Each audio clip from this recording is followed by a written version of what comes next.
Hello everyone, welcome to a DCS World video, and in today's video we have the Mi8.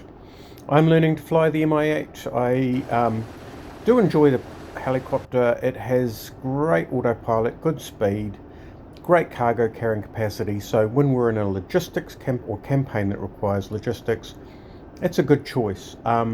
Great visibility out the front, as you can see, but it is one of those helicopters that when it does come to flying it can be a little bit accident prone.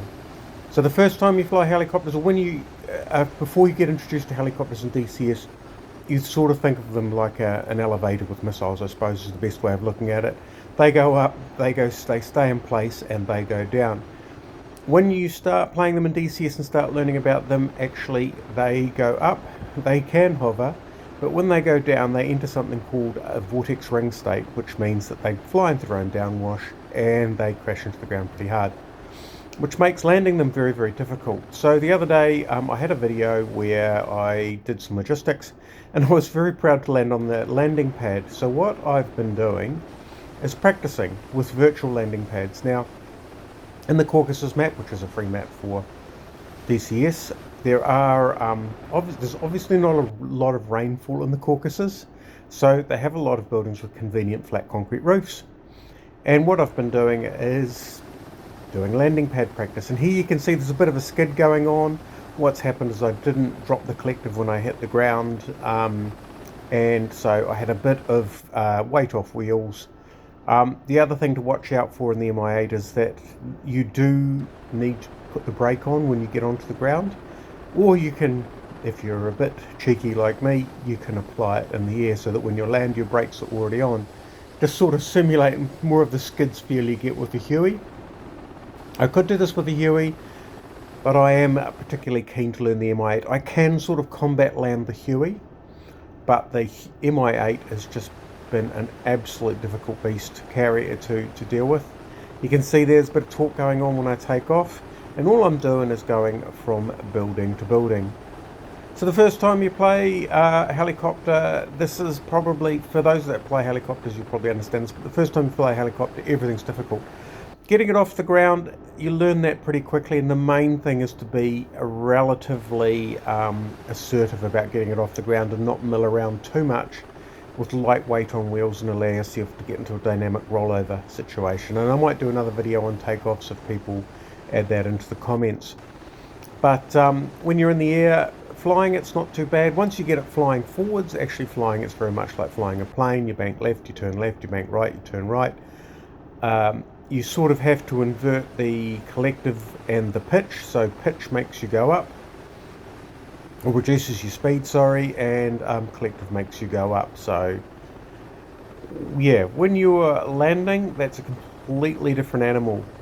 And what I recommend is, and what you can see here is that my landing technique is to move forward slowly, have a little bit of forward speed. You can see I've stopped, and that's because I'm still learning. So what's happening is that I'm thinking I'm going forward too fast to pull back on the pitch, and I stop in place. But by moving forward, what you can do is keep an eye on where you're landing. Now we'll come back to some of the tricks about landing the hip. You can see I'm fairly close to the edge there, but you actually have quite a lot of distance. And what we'll do is, I think one of the landings will demonstrate that pretty well, maybe the next one. So this is a bit of a longer video, sorry about that. I may cut it off at some point, but I do feel that letting you see all the clumsy takeoffs and clumsy landings will give you hope that perhaps things aren't so bad if you're learning in a helicopter. For a learning helicopter in DCS, I do recommend the UH1, the Huey, which I think has a slightly less aggressive VRS situation and is quite useful and is quite wide applicability. So you'll find it on most servers, you'll find it in Cold War, you'll find it in Modern for Blue Force because the Gazelle's a little bit lightweight. So it's a general all-round useful truck, and it's quite straightforward to fly. You can hover taxi, you can do all sorts of good stuff in it. I will do a video on the UH1 at some point, but here I am, I'm trying to improve my Mi8 skills. And you can see here what I'm doing is I'm rolling forward. The main reason I'm rolling forward is just to get a feel for how close to the edge I can be.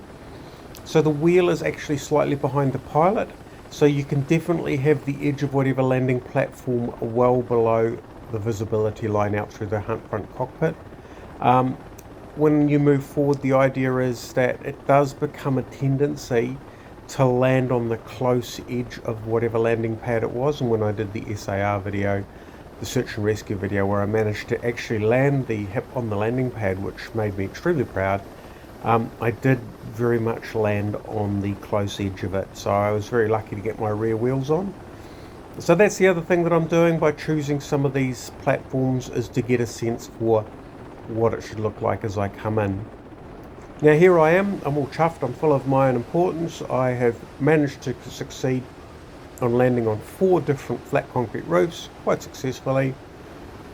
So I decide to pay a visit to Shafts, my compatriot, to see if I can land next to him and say hello. However, success is sort of a relative thing, and here I am, I've slowed down, I haven't kept enough collective on, and I've entered VRS.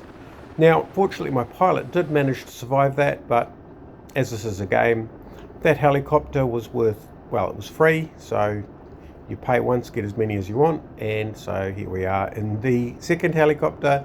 We are going to repeat the exercise all over again.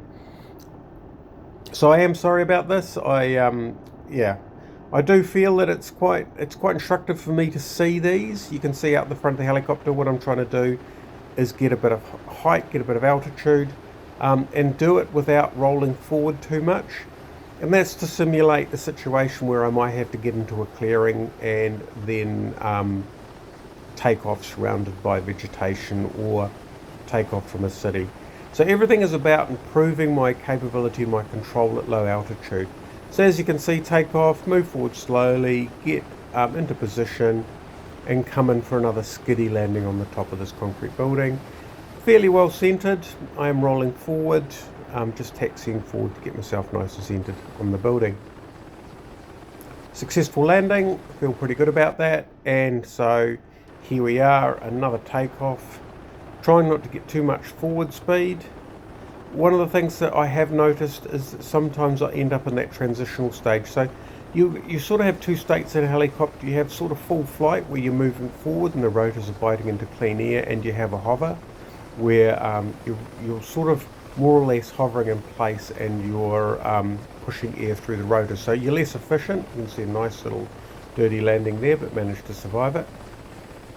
And I'll have learned from that to basically make sure that I don't have too much side rotation going on. So taking off with a bit of rear aspect in order to pull away from the trees in front. That's an important skill to get. But yeah, so talking about where I was before, you do get this situation where helicopters sort of have a hover like it is at the moment, or you can get full flight where you're moving forward. And there's this transitional stage where the helicopter's shuddering, and I have found myself more recently spending a bit of time trying to land while they're in that shuddering state. So if you do end up in that shuddering state, it means that you might have a little bit too much speed, and you may need to bleed it off just near as you come in towards the landing. What I'm doing, of course, here is I have stopped in flight, and that is because inside the cockpit I was coming in relatively fast like this. You can see a nice another skiddy landing, and what I've tried to do is slow the speed down, but ended up hovering short of the target landing platform. So these are quite large, but they also are still more than the mile-wide circles that I was originally landing on. So I'd normally do run-in landings, like landing an aircraft, and we'd be playing a campaign with our squadron. I'd drop in capture troops. We'd have a mile-wide circle in which was the capture zone, and I would mostly end up inside the capture zone, sometimes not quite, sometimes a bit short, sometimes run over. And what I'm trying to do here is just improve accuracy so that I can start to be a bit more predictable about where I land. So one thing I need to learn, and one thing I will try and do in future videos, is transitioning from flight to a hover. I have been practicing that, and the results are spectacular. Not particularly video worthy unless you like watching a whole lot of helicopter crashes, but yeah, but still, it's something.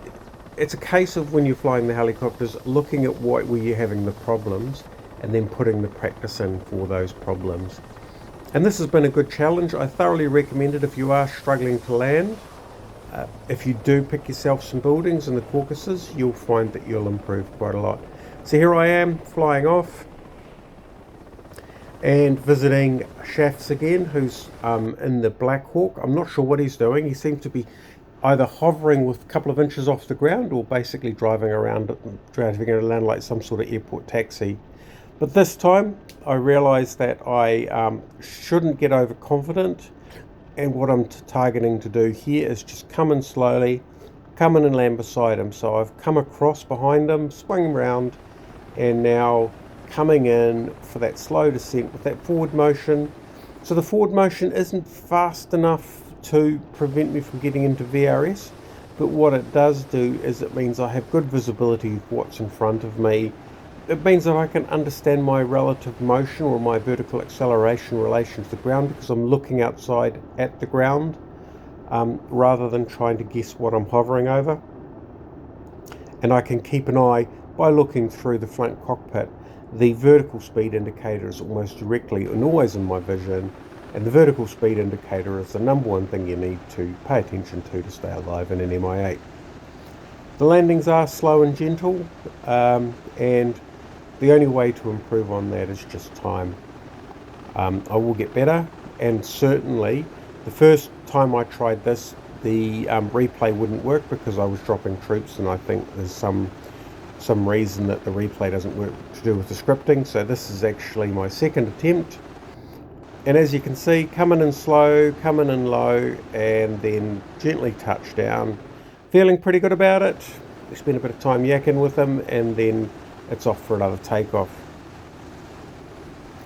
Right, so now I've managed to get myself into the position where I've gone from the minor buildings to minor buildings. It's time to look for bigger fish to fry.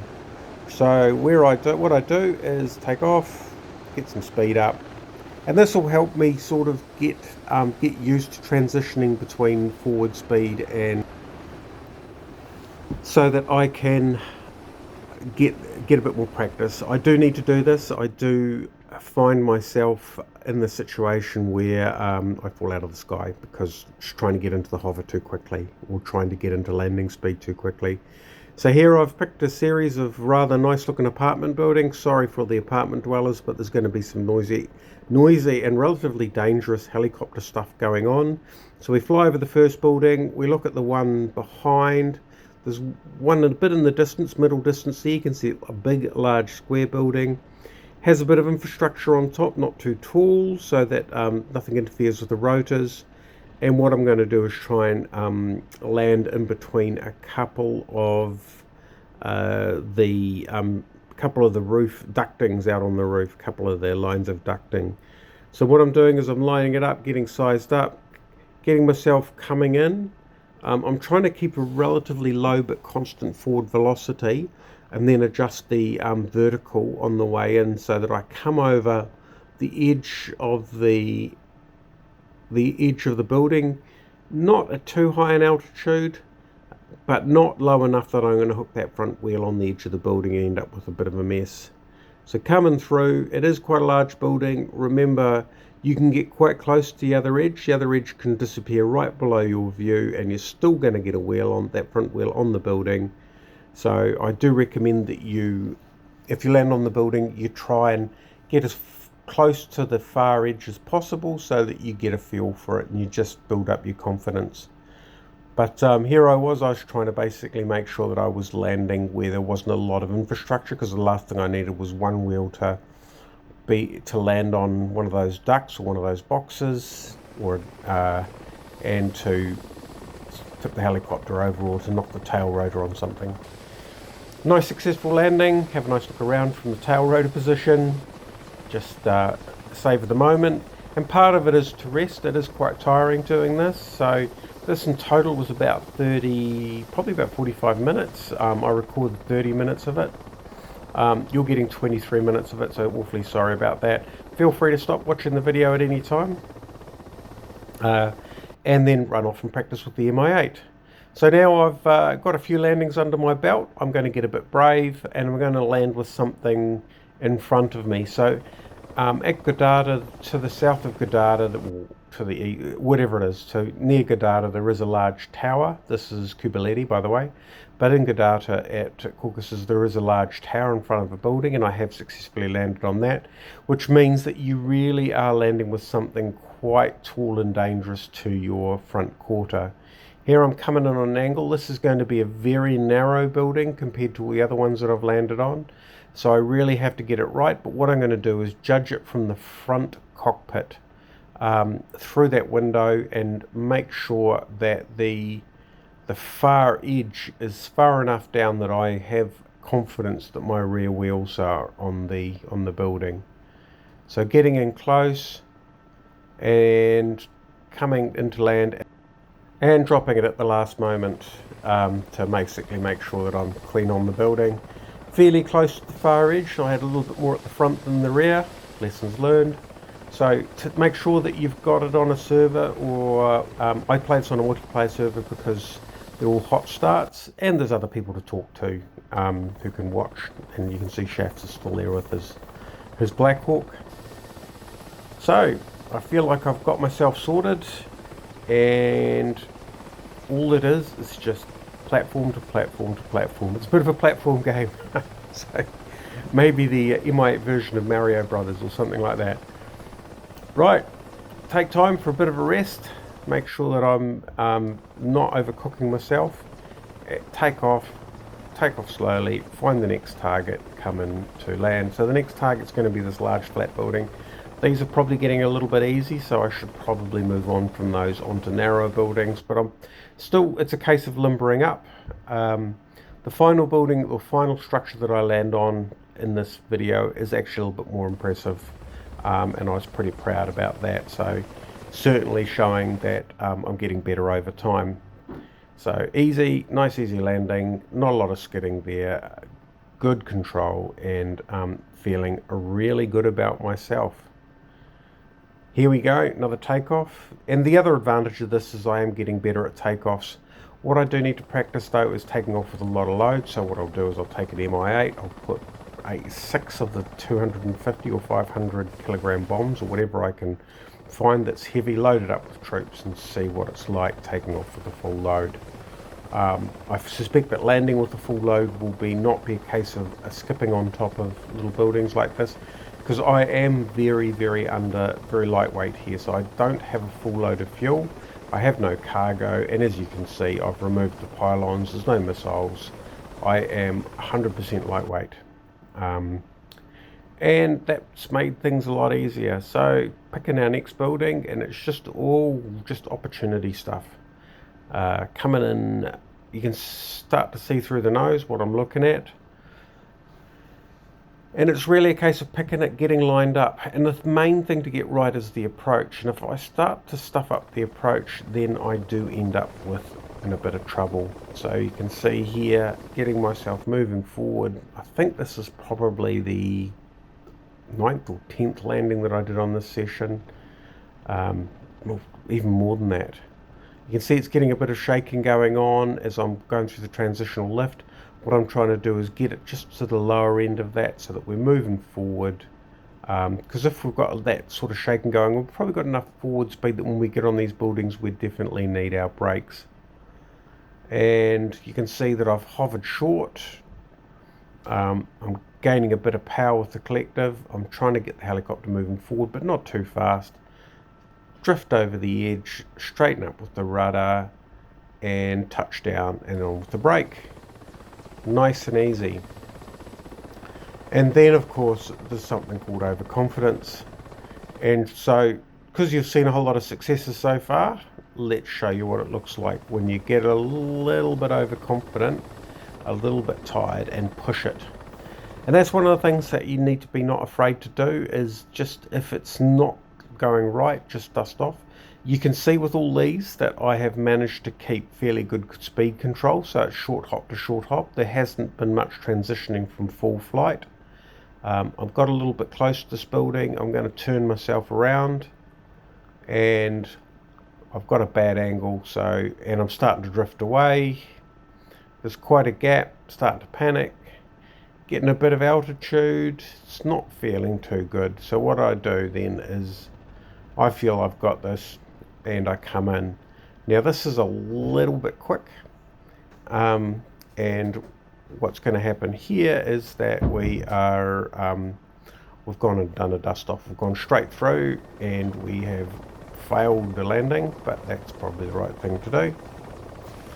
And we'll take it around again. So we're going to do a loop round to the right, go around those trees, because I want to I want to turn around the trees rather than turn around the other way and potentially end up flying into them, try landing into them.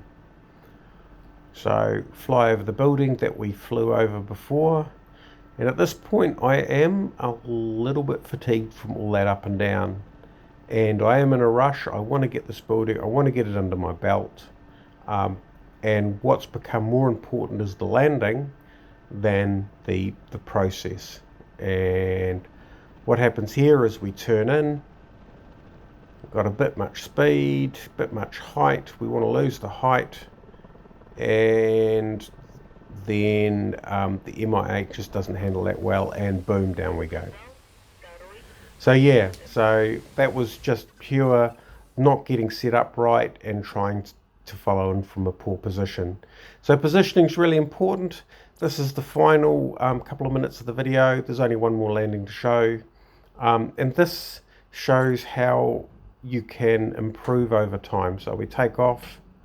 There's a little bit of speed going on there. I'm not sure. I've gone and sped up the replay. Sorry about that, guys.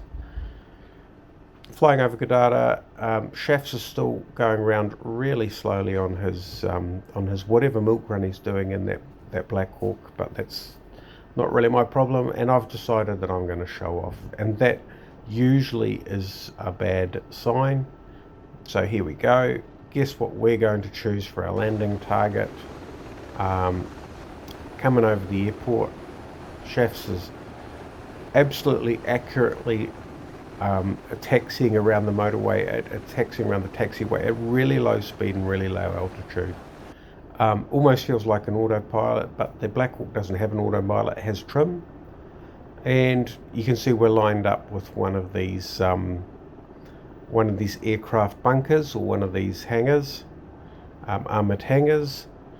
And we're just going to come in slowly. We're going to line ourselves up so that our run-in is from a maximise the length. So we're going in lengthwise, because if I come crossways, then I've got to get my landing far more accurate from a front to rear position, whereas side to side I can keep a better eye on it. And what I'm doing here is I'm making sure that low wall, the close end of it, goes well under the cockpit before I start to land. So I'm really trying to make sure that that far brick, or that far concrete wall, is getting pretty close to the cockpit before I land. I land a little bit shorter than I expected, but still we land nice and tight in the middle of the hangar, and that for me was a really good way to finish off this particular exercise. So anyway, I hope you found that useful, maybe inspirational. I'm not sure if it will be educational, but at least you know that other people are struggling. If you are struggling with the Mi8, it is worth persisting. It can be flown delicately. Hope you enjoyed it. Thanks for watching. Catch you next time.